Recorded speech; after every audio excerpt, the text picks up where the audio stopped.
मेरा नाम अतुल सुभाष है। मैं तकरीबन 34 साल का हूँ। बैंगलोर में रहता हूँ। आज करने जा रहा हूँ। इसका कारण 5 लोग हैं। पहला, प्रिंसिपल फैमिली कोर्ट जज जौनपुर नीता कौशिक। दूसरा, मेरी पत्नी निकिता सिंघानिया जो कि एक्सेंचर कंपनी में काम करती है दिल्ली में। तीसरा, मेरी मदर इन लॉ निशा सिंघानिया जो कि जौनपुर में रहती हैं। चौथा, मेरा ब्रदर इन लॉ अनुराग सिंघानिया जो कि और उर्फ पीयूष सिंघानिया, अनुराग उर्फ पीयूष सिंघानिया जो कि जौनपुर में रहता है। पांचवा, मेरे पत्नी के अंकल सुशील सिंघानिया जो कि जौनपुर में रहते हैं।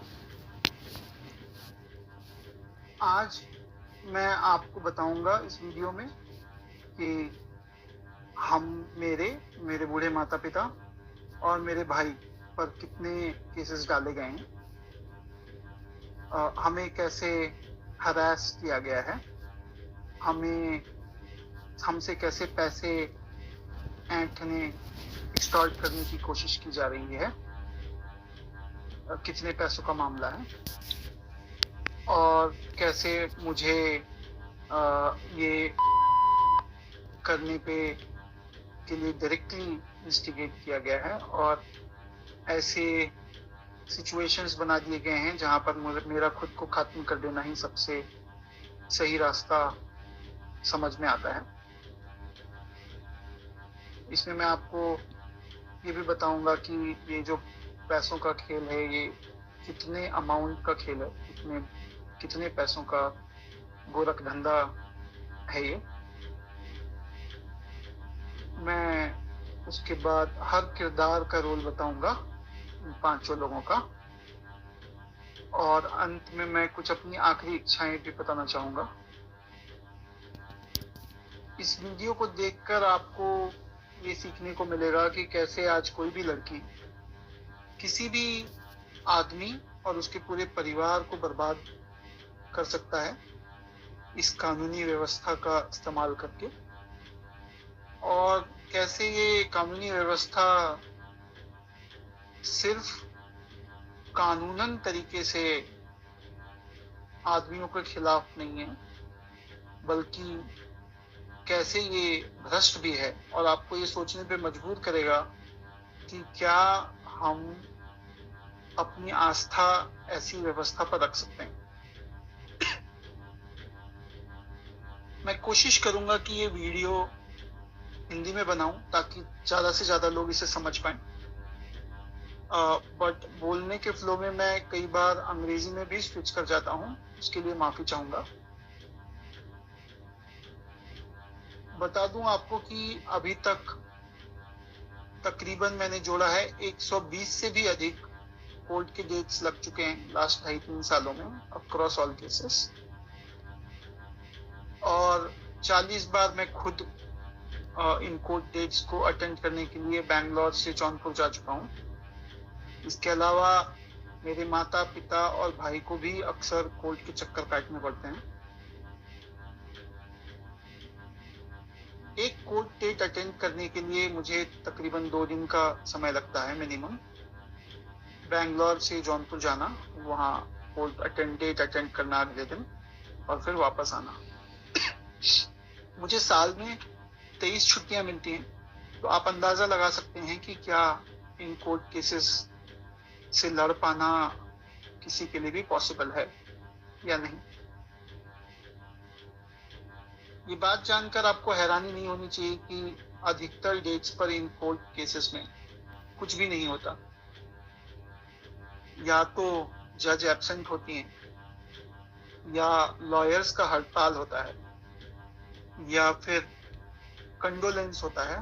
कंडोलेंस का मतलब अगर उस पूरे इलाके में, पूरे जिले में कोई भी वकील, पुराना नया, कोई भी जज, अगर उसकी मृत्यु हो जाती है तो उस दिन कोर्ट में कोई काम नहीं होता। चौथा, अगर कोर्ट डेट में किसी भी तरह सब लोग मौजूद भी हैं तो जो सामने वाला वकील है वो अगले डेट की मांग कर सकता है और उसे बड़ी आसानी से ही अगला डेट दे दिया जाएगा। तो आप कोर्ट जाते हो, अपना समय बर्बाद करते हो अपने पैसे बर्बाद करते हो, हरास होते हो और वापस आते हो। तो ये हो गई कुछ बातें। अब मैं आपको बताऊंगा कि हम पर कितने सारे केसेस डाले गए हैं, कितने केसेस चल रहे हैं। तो मेरी पत्नी ने कुल 9 केसेस, जहां तक मेरी जानकारी है, डाले हैं। 6 लोअर कोर्ट में, 3 हाई कोर्ट में। एक केस मैंने हाई कोर्ट में डाला है, जुरिस्डिक्शन का। पहला केस अगर देखें तो ये बात जान के आपको जरूर हैरानी होनी चाहिए कि मेरे ऊपर, मेरे माता पिता के ऊपर और मेरे भाई के ऊपर मर्डर 302, धारा 302, धारा 377 अननेचुरल सेक्स और प्राकृतिक यौन संबंध, 498A, 323, 406, 504, 506, ये सारी आईपीसी की धारा है। और डाउरी प्रोविजन एक्ट के अंतर्गत धारा 3/4 के अंदर मुझ पर एक केस डाला गया, धारा 156/3 ऑफ आईपीसी के अंतर्गत 2022 में। ठीक 3 महीने बाद इस केस को वापस भी ले लिया गया। आप अगर अंदाजा लगा पाए तो आप सोच सकते हैं कि किसी भी परिवार पर अगर ऐसी संगीन धाराएं, मर्डर 302, 377, जिसमें बेल मिलना भी मुश्किल है, अगर ऐसी धाराएं लगें तो उन पर क्या बीतती होगी। लेकिन हमारे सिस्टम में किसी को भी अलाउड है कि कुछ भी केस डाल दे कभी भी और कभी भी वापस ले ले। अब अगर बात करें धाराओं की तो 302 मर्डर, मेरे माता पिता और भाई पर इल्जाम लगा था कि हमने मेरे स्वर्गीय फादर इन लॉ से 10 लाख रुपए दहेज मांगे 2019 में, और उन्हें इससे बहुत गहरा आघात लगा और उनकी मृत्यु हो गई। ये भी बताना चाहूंगा कि मेरी पत्नी ने मेरी इनकम कोर्ट के अंदर 40 लाख रुपए और बाद में 80 लाख रुपए बताई है। तो इनका इल्जाम ये है कि 10 लाख रुपए की वजह से इनके पिता की मृत्यु हो गई जो हमने मांगा, और मैंने अपनी पत्नी और बच्चे को 10 लाख रुपए के लिए छोड़ दिया। अब ये भी बताना चाहूंगा कि मेरी पत्नी ने सीआरपीसी 125, जो कि दूसरा केस है, उसके क्रॉस एग्जामिनेशन में ये कबूल किया कि उनके पिता की मृत्यु लंबे समय की बीमारी के बाद हुआ। ये उन्होंने 2023 दिसंबर, अक्टूबर और नवंबर में अपने क्रॉस एग्जामिनेशन में कबूल किया। सच्चाई ये, इन लोग काफी लंबे समय से बीमार थे, इसलिए हमारी शादी भी जल्दी हुई। उन्हें हार्ट की बीमारी, डायबिटीज, ब्लड थिनिंग की दवाई लेते थे। एम्स में उनका 10 साल से अधिक से इलाज चल रहा था। डॉक्टर ने उन्हें बहुत कम टाइम दिया था, इसकी वजह से हमारी शादी 2019 में हुई जल्दी। ठीक उसकी शादी के कुछ महीनों बाद अगस्त 2019 में उनकी मृत्यु हो गई, 2019 में शादी के बाद। और ये केस जो हम पर, और उनकी मृत्यु ब्लड क्लॉट ब्रेन में जाने से हुई। ये केस हम पर, मृत्यु 2019 अगस्त में हुई, ये केस हम पर 2022 में लगा है। मई 2021 तक मेरी पत्नी मेरे साथ रहती थी, तकरीबन 2.25 साल पिता की मृत्यु के बाद भी। और यहाँ से जाने के तकरीबन 8 महीने बाद उन्होंने ये केस डाला 2022 में, तकरीबन 2.5 साल बाद पिता की मृत्यु के। आप खुद ही अंदाजा लगा सकते हैं कि ये क्या था। मेरी कुछ आखिरी इच्छाएं भी बताना चाहूंगा मैं। तो मेरी कुछ आखिरी इच्छाएं जो हैं ये हैं, ज्यादा मुझे उम्मीद तो नहीं है, लेकिन अभी भी मैं अपनी वाइफ को बोलूंगा कि उसमें तो कोई वैल्यू नहीं है। मेरी वाइफ ने खुद तो मेरे बच्चे को क्या ही बड़ा करेगी वैल्यू के साथ। मेरे पेरेंट्स को मेरा बच्चा दे दें, वो उसको बेटर वैल्यू के साथ बड़ा करेंगे। और I think she should have done it with me, she should have given the child to me, but मुझे बच्चे से अलग रख के दुख पहुंचाने के लिए उसने किया है, जबकि उसे भी पता है वो बच्चे को रेज करने में अक्षम है। मिले तो पब्लिक प्लेस पे मिले, बाकी और औरतें होनी चाहिए हमारी तरफ से जो टेस्टिफाई कर सके कि कुछ गलत नहीं हुआ है। कैमरा होना चाहिए, तभी मिले। दूसरा कि मेरे मरे हुए शरीर के आसपास मेरी पत्नी या उसका परिवार की तरफ से कोई नहीं आना चाहिए। तीसरा, मेरा अस्थि विसर्जन तब तक नहीं होना चाहिए जब तक मेरे हरासर्स को पनिशमेंट नहीं मिलता है, तो मेरा अस्थि विसर्जन ना हो। अगर इतने सारी चीजें, एविडेंस और सब कुछ होने के बाद भी अगर कोर्ट, ये जज और मेरे बाकी के हरासर्स को पनिशमेंट नहीं देती है और बरी कर देती है, तो मेरा जो अस्थि है वहीं कोर्ट के बाहर किसी गटर में बहा देना चाहिए, ताकि मैं ये जान जाऊं हमेशा हमेशा के लिए, मैं ये अपना लेसन सीखता रहूं कि इस देश में क्या वैल्यू है एक लाइफ की। तो ये एक है। और जुडिशियरी से मेरी एक दरख्वास्त है कि मेरे माँ बाप और भाई को इन फॉल्स केसेस में और हरास नहीं किया जाए, इसे खारिज किया जाए। और मेरे हरासर्स को और इस करप्ट जज को, और ये माधव का भी इन्वेस्टिगेशन होना चाहिए, है ना, ये भी लाखों रुपए कमाता है, तो जरूर पकड़ा जाएगा। बेसिक से कोई इन्वेस्टिगेशन करेगा तो कोई ना माधव पकड़ा जाएगा। उसके पास प्रॉपर्टीज होंगी, पैसा होगा, जज के पास प्रॉपर्टी पैसा होगा एक्स्ट्रा करप्शन का, तो पकड़े जरूर जाएंगे। अगर कोई कहता 50 रुपए तो ये हर कोई देता है, ये तो कोई ना कोई तो सामने आके बोलेगा कि 50 रुपए घूस लिया मैं। तो ये तो सार्वजनिक बात है। अगर ये सब भी नहीं पकड़ पाते हैं तो फिर मेरी अस्थियां बाहर ही जाएं गटर में, कोर्ट के बाहर। तो ये मेरी कुछ अंतिम इच्छाएं हैं।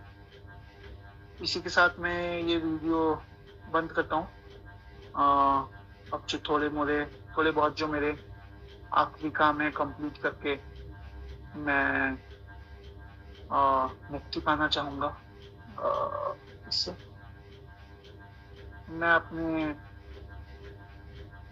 मैं इस जज का कंप्लेंट सुप्रीम कोर्ट और हाई कोर्ट में भी मेल करने वाला हूँ। और मैं अपने माँ बाप भाई से अलग से उनसे बात करूंगा लिखकर।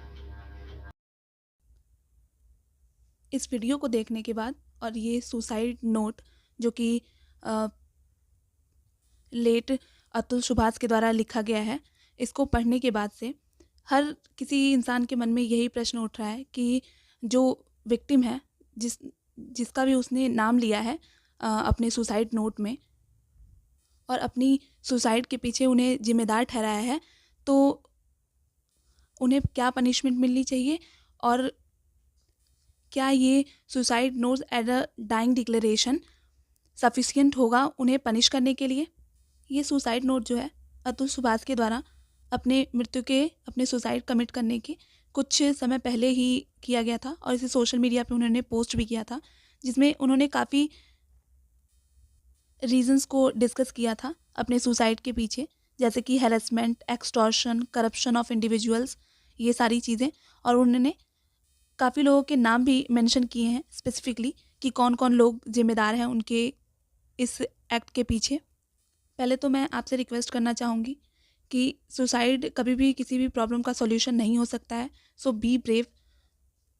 आप स्ट्रांग इनफ हैं अपनी प्रॉब्लम्स से डील करने के लिए और उन्हें टैकल करने के लिए। सो ऐसा कोई भी कदम ना उठाएं, क्योंकि आप तो चले जाते हैं पर उसके पीछे आपकी पूरी फैमिली सफ़र करती है। जो लोग आपके लव्ड वंस हैं वो सफ़र करते हैं, तो उनके वजह से ही आपको सर्वाइव करना होगा। ये टोटल 24 पन्नों का सुसाइड नोट है, जो कि जिसमें कि बहुत ही गंभीर आरोप लगाए गए हैं। और जो भी उन्होंने सफ़र किया था वो सारी चीज़ें उन्होंने इसमें मेंशन की हुई हैं। But as a law student हमें ये बात डिस्कस करनी है कि जो ये वीडियो उन्होंने अपलोड किया था अपने मृत्यु के कुछ समय के पहले, वो उसे डाइंग डिक्लेरेशन कंसीडर किया जाएगा या नहीं, और क्या वो सोल बेसिस ऑफ कन्विक्शन हो सकता है इंडियन एविडेंस एक्ट की धारा 32 के अनुसार, या फिर जो न्यूली एडेड प्रोविज़न है भारतीय साक्ष्य अधिनियम की धारा 24 के अनुसार, क्या यह सोल बेसिस ऑफ कन्विक्शन होगा, और उन लोगों को क्या पनिशमेंट दी जाएगी जो कि इन सुसाइड के पीछे जिम्मेदार हैं। हम देखते हैं कि भारतीय साक्ष्य अधिनियम की धारा 26A के अनुसार यदि कोई पर्सन जिसकी जो एक्सपेक्टेशन में है कि उसकी डेथ हो भी सकती है और नहीं भी हो सकती है, कुछ समय के पहले अगर कोई स्टेटमेंट देता है या कोई वीडियो रिकॉर्ड करता है या किसी भी इलेक्ट्रॉनिक फॉर्म में अगर वो कोई स्टेटमेंट देता है जो कि पाया जाता है कि ट्रू और वॉलंटरली है, उसने अपनी इच्छा से वो चीज़ रिकॉर्ड की है या बताई है, तो उसे हम सोल बेसिस ऑफ कन्विक्शन मानते हैं without any corroboration by independent evidence. So ये वीडियो जब हम देखते हैं तो इसमें भी हम यही पाते हैं कि उन्होंने जो भी वहाँ पे एलिगेशंस लगाए हैं, जिन भी लोगों का नाम मेंशन किया है, तो वहाँ पे उन्होंने उस चीज़ को मेंशन किया है, उनके नाम मेंशन किए हैं, उनके एविडेंसेस भी प्रोवाइड कराए हैं। और हम अगर लॉ के अकॉर्डिंग देखें, भारतीय साक्ष्य अधिनियम की धारा 26A के अकॉर्डिंग देखें, तो भी ये सोल बेसिस ऑफ कन्विक्शन हो सकता है बिना किसी कोरोबोरेशन बाय इंडिपेंडेंट एविडेंस के। Rest is up to the court. Court will make the decision after analyzing all the evidences and by application of their judicial mind. We as a society at large हम यही request कर सकते हैं court of law से कि वो इस case को फास्ट ट्रैक पर रिजॉल्व करे, और हमें अपने माइंड में ये भी चीज़ें रखनी होंगी कि justice delay is justice denied. तो इसको भी इंश्योर करना ज़रूरी है कि justice is not unduly denied, क्योंकि जुडिशियल सिस्टम में फेथ को स्टोर करना बहुत ही ज़रूरी है।